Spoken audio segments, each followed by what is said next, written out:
Welcome back, everybody. Joining us now with further insight into the ridiculous pork barrel spending that's jam-packed into the Inflation Reduction Act by Senate Democrats is Representative Austin Scott from the wonderful state of Georgia. Congressman, welcome back. Hey, Amanda, how are you? We're great. I would be better, though, if I didn't see all of this ridiculous climate change garbage in the Inflation Reduction Act. I just don't understand what green energy, climate change, electric vehicle initiatives have to do with reducing our inflation.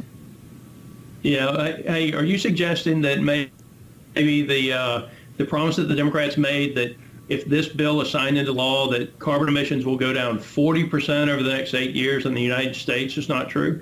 I mean, I make no assertion. I will. Hey, if that technology exists, honestly, I want to see it. I want them to show it to me. I hope it does exist, but to the best of my knowledge, it does not. And so it's one of those things where, they make a whole bunch of promises, and they're not being called out by the press. And if a Republican made a statement like that, the press would say, well, hey, can you tell us a little bit about the technology? And so, they're claiming 40% reduction in carbon emissions in 8 years. And in the state of Georgia, my two U.S. senators who supported the piece of legislation actually forgot to check and see if Kia, one of our largest employers in the state, if their vehicles would qualify for it, and they actually will not. And so Kia currently has vehicles that qualify for the tax credits. After this legislation is signed into law, none of the Kia vehicles will qualify for it. And so as I understand it, Kia has sent a letter to their dealers saying, you need to get people to go ahead and sign the contract today before the legislation is signed, or they're not going to be eligible for the tax rebate. And so my two U.S. senators, obviously, instead of doing their job, if you were going to support the legislation, you should have at least made sure that it wasn't detrimental to one of your largest employers in your state. They simply chose to do what Chuck Schumer and Joe Biden told them to, and now a lot of people across the country, and especially in Georgia, are going to pay a price for that. Yeah, waking up and realizing that you didn't know what you were voting for has got to not be a very comfortable feeling for those two senators. Congressman, I want to flip to something that you've been such an eloquent voice on, national security. We're in the 1 year anniversary of Afghanistan. We now know exactly what happened. Much of the media haven't dug into it, but we've had the hearings. We've seen military leaders testify that Joe Biden simply ignored their orders, and that's how we ended up with the catastrophe of the exit. Your thoughts on what we now know about Joe Biden's decision-making on Afghanistan and why it still has consequence today? Yeah, and this is one of the first things that I think Republicans should investigate when we take over the House of Representatives and hopefully the Senate. I want to read General McKenzie's testimony to you, and I'm going to look at it so I don't miss any of the words here. But General McKenzie was the head of Central Command and the one that was in charge of that region, and this was his advice to the president at the time. I'll give you my honest opinion, and my honest opinion and view shaped my recommendations to the president. I recommended that we maintain 2,500 troops in Afghanistan, and I also recommended earlier in the fall of 2020 that we maintain 4,500 at that time. I also have a view that the withdrawal of those forces would lead inevitably to the collapse of the Afghan military forces and eventually the Afghan government.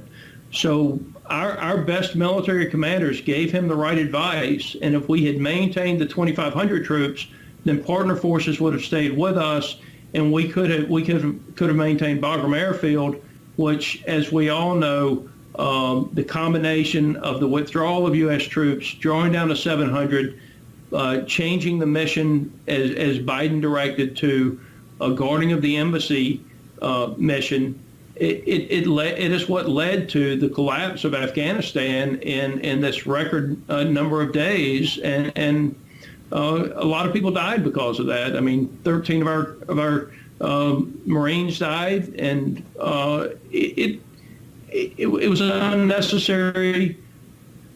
There were a lot of people that paid very dearly to move that country in the right direction.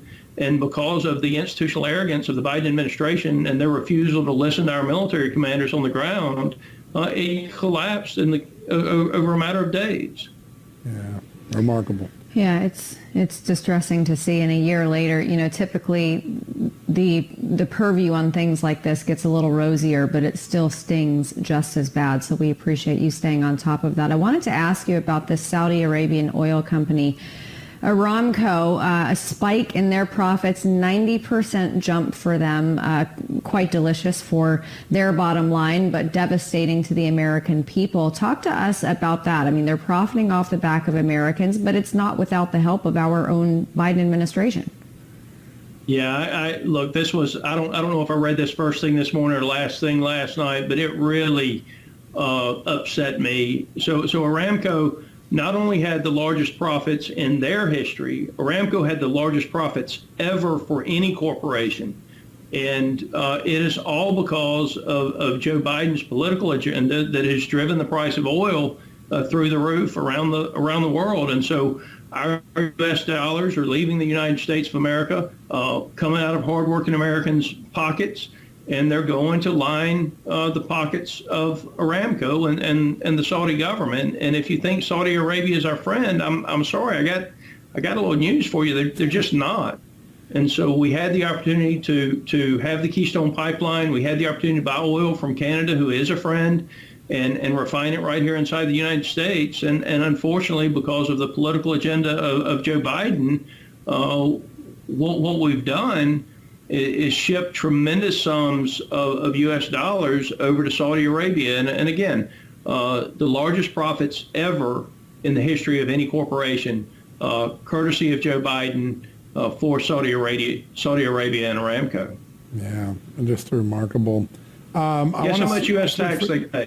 Yeah, exactly. Yeah. None. I want to switch quickly to MaraLago. I know you've raised the question that there's a right way to do these things in a political way. You felt like it was political.